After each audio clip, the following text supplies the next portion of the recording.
Latest எபிசோடுகளை விளம்பரங்களே இல்லாமல் காணுங்கள்.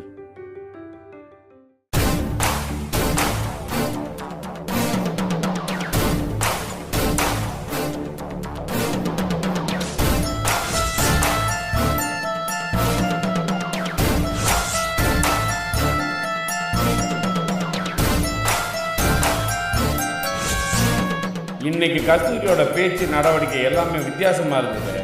நான் வீட்டில் இருந்து கிளம்பும்போது ஒரு மாதிரி விசாரிச்சாலே, நான் போன கோயிலுக்கு கரெக்டாக அவளும் வந்தாலே. நான் தான் சாமியார் வேஷத்தில் இருந்தேன், அவளுக்கு தெரிஞ்சிருக்குமோ?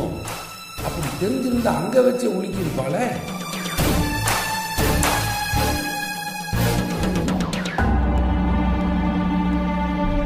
ஆண்டவரே, ஆண்டவரே.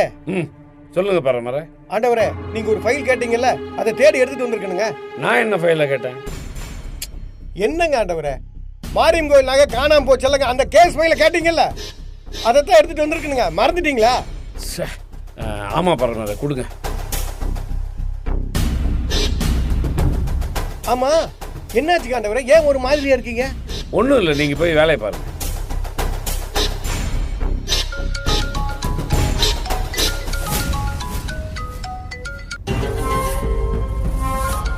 இவன் எதுக்கு ஃபோன் பண்றா? சொல்லு கஸ்தூரி. எங்க இருக்கீங்க? நான் எங்கடி இருப்பேன்? ஸ்டேஷன்ல தான். ஏன் எதுக்கு கேக்குற? ஸ்டேஷன்லயா? இல்லங்க, நான் இந்த பக்கம் மார்க்கெட்டுக்கு வந்தேன். உங்களை மாதிரியே ஒருத்தரை பார்த்தேன், அது நீங்க தானோன்னு நினைச்சேன். அதான் ஒருவேளை நீங்க இருக்கீங்களான்னு ஃபோன் பண்ணேன். சரிங்க, வைக்கிறேன்.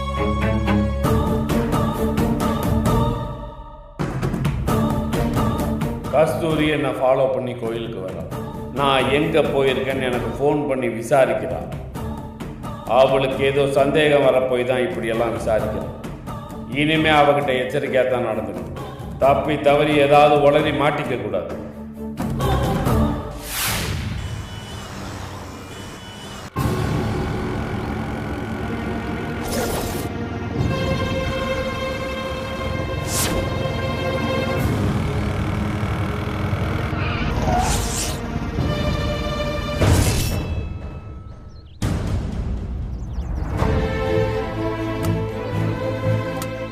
ஜீவா, நானே உங்களை வந்து பார்க்கணும்னு நினைச்சேன். ஏய், நான் உன்கிட்ட எதுவும் பேசுறதுக்காக இங்க வரல.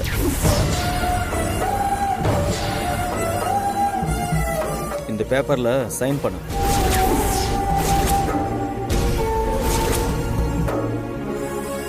ஜீவா, முழு மனசோடதான் இத கேக்குறீங்களா? ஆமா. அப்படின்னா என்னை துரத்தி துரத்தி காதலிச்சது, எனக்காக எல்லாரையுமே விட்டுட்டு வந்தது, அது எல்லாமே பொய்யா? அந்த காதலை தான் நீ மதிக்கவே இல்லையே. என் காதலை விட உன் கனவு தான் பெருசுங்கிற முடிவுக்கு நீ வந்துட்ட. நான் என்னைக்குமே அப்படி உங்ககிட்ட சொன்னதில்ல ஜீவா. என் வாழ்க்கையில ரெண்டுமே வேணும்னு தான் நான் போராடிக்கிட்டு இருக்கேன். இதை பத்தி எல்லாம் நிறைய பேசியாச்சு. எனக்கு போதும். திரும்ப திரும்ப உங்ககிட்ட வந்து தொங்கிட்டு இருக்கிறதுக்கு எனக்கு அசிங்கமா இருக்கு. நீ ஐபிஎஸ் ஆகணுங்கிற முடிவில் தெளிவா இருக்கல்ல, அப்படின்னா இந்த செட்டில்மெண்ட் பேப்பர்ல சைன் பண்ணிட்டு போக வேண்டியதானே? மியூச்சுவல் டிவோர்ஸ் வாங்கிட்டு 2 பேரும் போயிடலாம்ல. உன் இஷ்டப்படி நீ என்ன வேணாலும் செஞ்சுக்க. என் வழியை பார்த்துட்டு நானும் போயிடுவேன். நான் இதுல சைன் போடுவேன்னு நீங்க எதிர்பார்க்கறீங்களா ஜீவா? மனசு முழுக்க உங்க மேல காதலை வச்சுக்கிட்டு உங்களை விட்டு விலகி போன்னு சொன்னா எப்படி ஜீவா என்னால முடியும்? காதல் இருக்குன்னா உன் கனவை தலை முழுகிட்டு வா, நாம ஒன்னா சேர்ந்து வாழலாம். சரியா? என்னால உங்களையும் விட முடியாது, என்னோட ஐபிஎஸ் கனவையும் விட முடியாதுன்னு தானே நான் ஆரம்பத்துல இருந்து சொல்லிக்கிட்டு இருக்கேன். ஏய் போதும், நீ சும்மா வேணும்னே பிடிவாதம் பிடிச்சிட்டு இருக்க. இங்க பார், இந்த செட்டில்மெண்ட் பேப்பர்ல கையெழுத்த போட்டுட்டு நீ எப்படியோ போ. நீ என்ன பண்ணாலும் நான் கேட்கவே போறது கிடையாது. போலீஸ் வேலை மேல உங்களுக்கு ஏன் இப்படி திடீர்னு வெறுப்பு வந்துச்சுன்னு எனக்கு புரியல ஜீவா. என் அப்பா தான் இது எல்லாத்துக்குமே காரணம்னா இப்ப அவர் கூட மாறிட்டாரே. போலீஸா இருக்கோங்கிற திமிரு எனக்கு கூட துளி கூட இல்ல ஜீவா. நான் எப்பவும் போலதானே உங்க கூட இருக்கேன். உங்க மனசுலதான் தப்பு தப்பா ஏதோ விழுந்துடுச்சு. அதனாலதான் இந்த விஷயத்துல நீங்க இவ்ளோ பிடிவாதமா இருக்கீங்க. உங்களால நான் இல்லாம வாழ முடியாதுன்னு எனக்கு நல்லாவே தெரியும். ரெண்டுமே முக்கியங்கிறது உங்களுக்கும் தெரியும் ஜீவா. ஆனா நீங்க டிவோர்ஸ்னு பயமுறுத்தினா என் கணவனை மாத்திப்பண்ண மட்டும் நீங்க நினைக்காதீங்க. அது நிச்சயமா நடக்காது. முடிவா என்னதான் சொல்ல வர நீ? உங்க செட்டில்மெண்ட் பேப்பர்ல நான் சைன் பண்ண மாட்டேன். என் கனவையும் நான் விட்டு கொடுக்க மாட்டேன். என் பக்கம் இருக்கிற நியாயத்தை புரிஞ்சுக்கிட்டு நீங்களா என்ன தேடி வருவீங்க. இன்னைக்கு இல்லைனாலும் கூடிய சீக்கிரம் நீங்க மாறுவீங்கன்னு நான் நம்புறேன் ஜீவா. ஏய் ஏய் மயிலு, மயிலு ஒழுங்கா நில்லு. நான் பேசுறத முழுசா கேட்டுட்டு போ. மயிலு நில்லு மயிலு, நான் சொல்லிட்டு.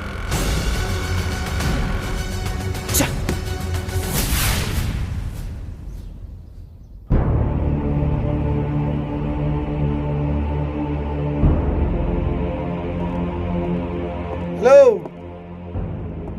என்ன அப்படியே கற்பனையில் ஏதோ போயிட்டே இருக்க? கையெழுத்து போட்டு போ புதம். நீ ஓகே சார். பிஏ மாதிரி இதெல்லாம் ஞாபகப்படுத்த வேண்டியிருக்குல்ல.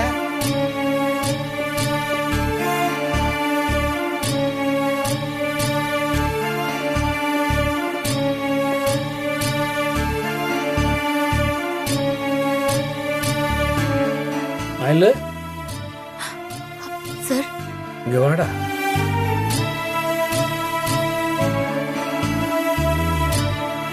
மயிலு என்ன ரொம்ப டல்லா இருக்க, என்னாச்சு? வர வழியில ஜீவாவை பார்த்தேன் சார். ஜீவா என்ன சொல்றான்? டிவோர்ஸ் பேப்பர்ல ஏன் கையெழுத்து போடலன்னு என்கிட்ட சண்டை போடுறாரு சார். இப்பவே சைன் போடுன்னு சொன்னாரு சார். நான் முடியாதுன்னு சொல்லிட்டு வந்துட்டேன். கடைசி வரைக்கும் நீ சைன் போட மாட்டேன்றதுல உறுதியாரு. உங்ககிட்ட சைன் வாங்கறதுக்காக ஜீவா என்ன வேணா செய்வான். ஆனா நீ உன் பிடிமானத்தை விட்டுறக்கூடாது. கெஞ்சினாலும் மிஞ்சினாலும் சரி, நீ அசஞ்சே கொடுக்க கூடாது. அவன் என்னதான் பண்றான்னு பார்த்துருவோம். கட்டின புருஷன் டைவர்ஸ் கேட்டு தொந்தரவு கொடுக்கறது ஒரு பொண்ணுக்கு எவ்வளவு கஷ்டம்னு எனக்கு புரியுதுமா. மாடி, நீ அதையே நினைச்சிட்டு இருந்தா இங்க வேலை செய்ய முடியாது. ஏதாவது கேஸ் ஃபைல் எடுத்து பாரு, ரிப்போர்ட் எழுதுறதுன்னா எழுது. முடிஞ்ச வரைக்கும் நீ அந்த விஷயத்துலேருந்து உன்னை டைவர்ட் பண்ணிக்க பாரு. நம்மளை மீறி ஜீவாவால் எதுவும் செய்ய முடியாது. தைரியமா இரு.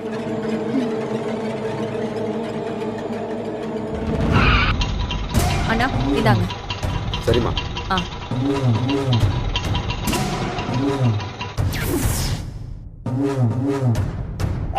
என்ன ஸ்டேஷனுக்கே வந்துட்டீங்க? சும்மாதான். கஸ்தூரி,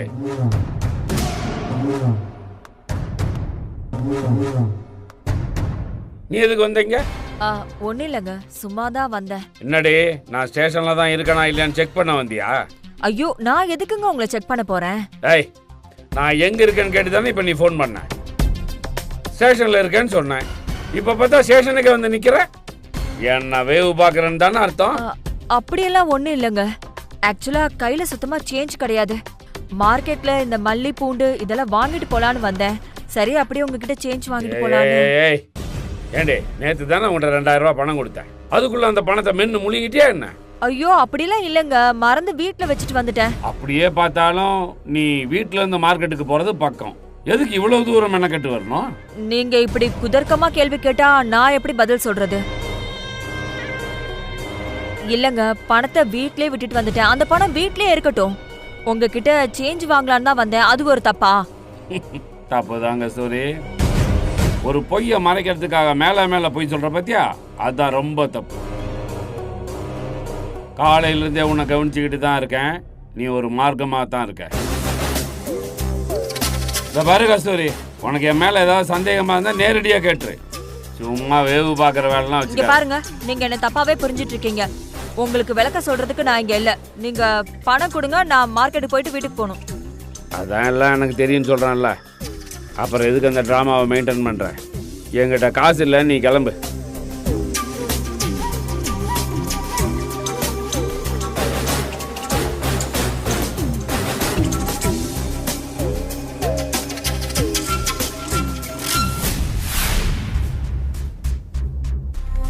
முதலாளி, என்னாச்சு? பேப்பர்ல கையெழுத்து போட்டு கொடுத்துட்டாளா? இல்ல மாமா, அவ பேப்பர்ல கையெழுத்து போடக்கூடாதுங்கிறதுல தெல்ல தெளிவா இருக்கா. அப்புறம் என்ன தம்பி, என் கூட சேர்ந்து வாழணும்னா போலீஸ் வேற உதறி தூக்கி போட்டு வான்னு நீங்க நெருக்கடி கொடுக்க வேண்டியதானே? அதையும் சொல்லி பார்த்துட்டேன் மாமா. அதுக்கும் ஒத்து வர மாதிரி தெரியல. எனக்கு நீங்களும் வேணும், இந்த வேலையும் வேணும்னு சொல்லிட்டு அதையே சொல்லிட்டு இருக்கா. எனக்கு என்ன பண்றதுன்னே தெரியல மாமா. எனக்கு அவ டார்ச்சர் கொடுத்துட்டு இருக்கா. அதான் தம்பி, அதான் வாழ்க்கையில ஒரு தப்பான முடிவு எடுத்துட்டான் வைங்க, வாழ்நாள் முழுக்க அந்த முடிவுனால தண்டனைக்கு அனுபவிச்சுக்கிட்டே இருக்கணும். ஆமா ஐயா தம்பி, உங்களை நோவடிக்கிறதுக்காகவோ இல்ல குத்தி காட்டுறதுக்காகவோ நான் இதை சொல்லலைங்க. மறுபடியும் அதே தப்ப நீங்க செஞ்சிடக்கூடாது பாருங்க, அதுக்காக சொல்றேனுங்க. இப்ப சமீபத்தில் ஒரு குரங்கு வீடியோ வந்துச்சுங்க, பாத்தீங்களா? எங்க இருக்கிற பிரச்சனை எல்லாம் இங்க இருந்து வீடியோ எல்லாம் பாப்பீங்க. அதுல ஒரு ஆள் ஒருத்தன் ஒரு குரங்குக்கு பழத்தை கொடுத்துக்கிட்டே இருக்கான். அந்த குரங்கு அவங்க கிட்ட பழத்தை எல்லாம் வாங்கி வாயெல்லாம் நிரப்பிக்குச்சு, இடம் இல்ல. அப்புறம் கையில வாங்கிச்சு, புறவும் இடம் இல்ல. ஆனா நிறுத்துச்சா? இல்ல. அந்த பழம் வேணுங்கிற ஆசையில அதை வாங்கி வாங்கி போட்டுக்கிட்டே இருந்துச்சு. அந்த பழம் எல்லாம் சதுரி வீணாயிட்டு இருந்துச்சு. இந்த பணங்காசு இல்லாத பஞ்ச பரதேசி பசங்களும் அந்த குரங்கு மாதிரி தான். எவ்வளவு கொடுத்தாலும் வேணும் வேணும்னு வாங்கிட்டே தான் இருப்பாங்க. அதை அனுபவிச்சுக்கிட்டே இருக்கணும்னு பேராசை. மயிலும் அதே மாதிரி தான், அதே ரகம்தான். அவளுக்கு போலீஸ் வேலை மூலமா கிடைக்கிற அதிகாரமும் வேணும், உங்க மூலமா சொத்தும் வேணும். இது ரெண்டுல ஏதாவது ஒன்ன விட்டு கொடுன்னா எப்படி? ரெண்டுல ஒன்னையும் விட்டு கொடுக்க அவளுக்கு விருப்பம் இல்ல. எனக்கு இதுல இன்னொரு விஷயம் புரியவே மாட்டேங்குது. அதிகாரத்தை விட சொத்தும் பணமும் தானே பெருசு. பணம் இருந்ததுன்னா எந்த அதிகாரத்தையும் விலை கொடுத்து வாங்கிட முடியும். அதெல்லாம் வச்சு பார்க்கும்போது சொத்து தான் முக்கியம்னு நினைக்கிற மயிலு என் கண்டிஷன் எல்லாத்துக்கும் ஒத்துக்கிட்டு அந்த வேலையை விட்டுட்டு வந்திருக்கலாம்ல. அங்கதான் தம்பி தப்பு பண்றீங்க. மயிலு அந்த மாதிரி நினைக்க மாட்டா. ஏன்னா அதிகாரத்தை விலை கொடுத்து வாங்கறதுங்கிறது வேற, அதிகாரமாவே மாறுறதுங்கிறது வேற. அந்த அதிகாரமும் பதவியும் கொடுக்கும் பாருங்க ஒரு போதை. அது பணம் கொடுக்கிற போதையை விட பல மடங்கு அதிகம். அந்த போதையில தான் குருமூர்த்தி பெரிய இடத்து பையனும் பார்க்காம உங்க கூட மோதுனா, உங்களை கொல்றதுக்காக ஏற்காடு வரைக்கும் துப்பாக்கிய தூக்கிட்டு வந்தான். அவன் அவளாச்சே. இவ எப்படி இருப்பா? அப்பன மாதிரிதான் இருப்பா. நீங்க என்னடான்னா அவளை ஐபிஎஸ் கனவெல்லாம் உதறி எறிஞ்சிட்டு வான்னு கண்டிஷன் போடுறீங்க. ஆனா அவ எப்படியாவது ஐபிஎஸ் இடத்த மட்டும் புடிச்சுக்கிட்டு உட்காந்துட்டோம்னா ஏதாவது பண்ணி உங்களோட சேர்ந்துடலாம். ஏன்னா அவ மேல அந்த அளவுக்கு அன்பும் அளவு கடந்த காதலும் இருக்கிற உங்களை அவ பக்கம் இழுக்கிறது ரொம்ப சுலபம்னு அவன் நினைக்கிறா. அவளுக்காக சொத்தையும் சொந்தத்தையும் உதறி எரிஞ்சிட்டு வந்த நீங்க பிடிவாதத்தையும் உதறி எரிஞ்சிட்டு வந்துருவீங்கன்னு நம்புறால. ஆனா இந்த பிரச்சனைக்கு இன்னொரு தீர்வு இருக்கு. அதாவது இதுக்கு அவதான் இறங்கி வரணும்னு அவசியம் இல்லைங்க. அவ ஐபிஎஸ் ஆகலான்னு விட்டு கொடுத்துட்டு நீங்களும் வேடிக்கை பார்க்கலாம். என்ன பிறகு உங்களோட மானம் மரியாதை கௌரவம் இது எதையும் நீங்க எதிர்பார்க்க முடியாது. ஏன்னா அவ ஐபிஎஸ் ஆயிட்டான்னு வைங்க, அதுக்கப்புறம் அவ வாழ்க்கையில அதிகாரமும் பதவியும் தான் இடத்துல இருக்கு. ரெண்டாவது இடத்துல தான் நீங்க. இன்னும் எளிமையா சொல்லட்டுங்களா? என்னைக்குமே அவளுக்கு கூஜா தூக்குற இடத்துல தான் நீங்க இருப்பீங்க.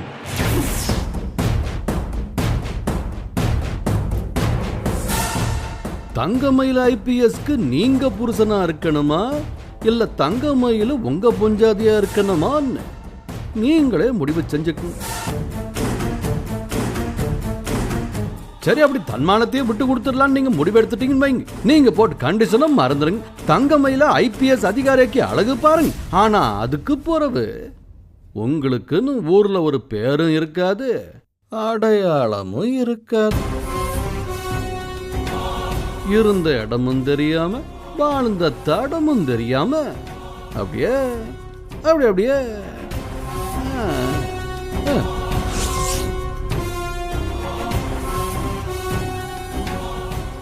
இல்ல மாமா, அந்த மாதிரி ஒரு மானங்கெட்ட வாழ்க்கை எனக்கு தேவையில்லை. அவளுக்கே அவ்வளோ வீம்பும் பிடிவாதமும் இருக்குன்னா எனக்கு எவ்வளோ இருக்கும். மாமா, இனிமேலும் அவகிட்ட போய் சைனை போடுன்னு கெஞ்சிக்கிட்டு இருக்கிறதுல எந்த யூஸுமே கிடையாது. வேற ஏதாவது ஒரு வழியில தான் மாமா அவளை கார்னர் பண்ணணும். மாமா, அதுக்கு ஏதாவது ஒரு யோசனை இருந்தா சொல்லுங்க. ஒரு வழி இருக்குதுங்க தம்பி. அது சரியா வரும்னு தான் எனக்கு தோணுதுங்க. மாமா, உங்க பிளான் என்னன்னு முதல்ல சொல்லுங்க. ஒரு சின்ன வேலை இருக்குதுங்க, அதை முடிச்சுட்டு வந்து போறவ சொல்றேன். அது வரைக்கும் பொறுமையா இருக்கீங்களா?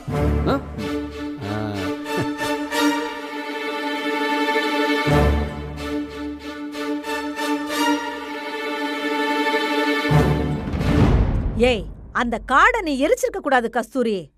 உன் புருஷன் மூஞ்சில விட்டெறிஞ்சு என்ன ஏதுன்னு விசாரிச்சிருக்கணும். ஆமா, நான் விசாரிச்ச உடனே அந்த மனுஷன் உண்மையை சொல்லிட்டு தான் மறுவேளை பார்க்க போறாரு பாரு. நீ வேறக்கா. ஏய், அந்த மனுஷன் பொய் சொல்லிதான் சமாளிப்பாருன்னு எனக்கும் தெரியும். ஆனா பொதுவா இந்த மாதிரி திருட்டு வேலை செய்யற புருஷனுங்க எல்லா நேரத்திலயும் கரெக்டா பொய் சொல்ல மாட்டாங்க. வாய்க்கு வந்ததெல்லாம் உளறி கொட்டுவாங்க. அத வச்சு அவர் வாயை புடுங்கி அந்த கழுதைய பத்தி ஏதாவது தெரிஞ்சுக்கலாமே தான் சொல்றேன். எனக்கு அந்த யோசனை எல்லாம் வரலக்கா. அந்த காடை பார்க்க எனக்கு அப்படியே எரிச்சல் கோவம் தாக்கா வந்துச்சு. அதான் எரிச்சு போட்டுட்டேன். எரிச்சதோட எல்லாம் முடிஞ்சிடுச்சுன்னு நினைச்சிடாத கஸ்தூரி. இப்பதான் உனக்கு கெட்ட நேரம் ஆரம்பிச்சிருக்குது. அந்த அட்டையில அவ என்னெல்லாம் எழுதியிருக்கான்னு சொன்னேல்ல, அவ வார்த்தைய நீ நல்லா கவனிச்சியா? என் வாழ்க்கையில முதல் முறையா என் அப்பாவுக்கு வாழ்த்து சொல்ற பாக்கியம் கிடைச்சிருக்கு அப்படின்னு எழுதியிருக்குன்னு. அப்படின்னா அப்பான்னு உரிமையோட கூப்பிடுற அளவுக்கு வந்திருக்கான். அதாவது அந்த குடும்பம் உன் புருஷனோட நெருங்கிக்கிட்டு இருக்குங்கிறத அவ சொல்லாம சொல்லிருக்காடி. இன்னும் கொஞ்ச நாள் போச்சுன்னா அவ தைரியமா வீட்டுக்குள்ளேயே வந்துருவாடி. அவ உள்ள வந்துட்டானா நீயும் வெற்றியும் வீட்டை விட்டு வெளியில போய் தெருவுல திருவோடு ஏந்தணும். என்னக்கா, நான் ஏற்கனவே நொந்து போயிருக்கேன். நீ வேற தேவையில்லாம என்ன பயமுறுத்திட்டு இருக்க. நான் உன்னை பயமுறுத்தல, இருக்கிற யதார்த்தத்தை சொல்றேன். சாமர்த்தியமா இருந்து உன் எதிர்காலத்துக்கு ஒரு ஏற்பாடு பண்ணிக்கோன்னு சொல்றேன். இப்ப நடக்கிற எதுவுமே உனக்கு சாதகமா இல்ல. முதல் பொண்டாட்டியோட குடும்பத்தை அவர் தேடதை விட்டுட்டாருன்னு தானே நீ சொன்ன. நான் அவங்கள மறந்துட்டேன், இனிமே நீதானு அவர் வசனம் பேசினாருன்னு நீதானே சொன்ன. ஆனா இப்ப திடீர்னு பிறந்த நாள் வாழ்த்து சொல்லி அந்த பொண்ணு கார்டு அனுப்புறானா, அதுக்கு என்னடி அர்த்தம்? உன் வாழ்க்கைக்கு எல்லாருமா சேர்ந்து எச்சரிக்கை மணி அடிக்கிறாங்கன்னு தானடி அர்த்தம். அந்த குடும்பத்தை பத்தி தெரிஞ்ச மயிலையும் அவ புருஷனையும் இவரு இந்த தாங்கு தாங்குறாருனா, அப்புறம் முதல் பொண்டாட்டியோட குடும்பம் கிடைச்சிருச்சுன்னா என்ன ஆட்டம் ஆடுவாரு இந்த மனுஷன். நல்லா யோசிச்சு பாரு. அப்படி ஒரு சூழ்நிலை வந்தா நீ எல்லாம் அவர் கண்ணுக்கே தெரிய மாட்டேன். அந்த குடும்பத்தோட சேரணுங்கிறதுக்காக அடுத்த நிமிஷமே உங்களை குப்பை மாதிரி தூக்கி எறிஞ்சிருவாரு. அக்கா, அது தெரிஞ்ச விஷயம் தானேக்கா. அந்த மாதிரி எதுவும் நடக்க கூடாதுன்னு தான் நாம முந்திக்கணும். அவர் அந்த குடும்பத்தை கண்டுபிடிக்கிறதுக்கு முன்னாடி நாம கண்டுபிடிச்சிடணும். அப்படி அந்த குடும்பத்தை கண்டுபிடிச்சிட்டா இந்த ஊரை விட்டே இல்ல இந்த உலகத்தை விட்டே துரத்தணும் தானே நம்ம திட்டம். இங்க பாரு, அது ஒரு பக்கம் நடக்கட்டும். அவரு அந்த குடும்பத்தை கண்டுபிடிச்சு கூட்டிட்டு வந்துட்டாருன்னு வச்சுக்க, நீ என்ன பண்ணுவ? அப்படி மட்டும் ஒண்ணு நடந்ததுன்னா அவர் கண்ணு முன்னாடியே அவங்க எல்லாரையும் கண்ட துண்டமா வெட்டி போட்டுருவேன். அது வரைக்கும் அவர் என்ன குச்சியை சாப்பிட்டுக்கிட்டு வேடிக்கை பார்த்துக்கிட்டு இருப்பாரா?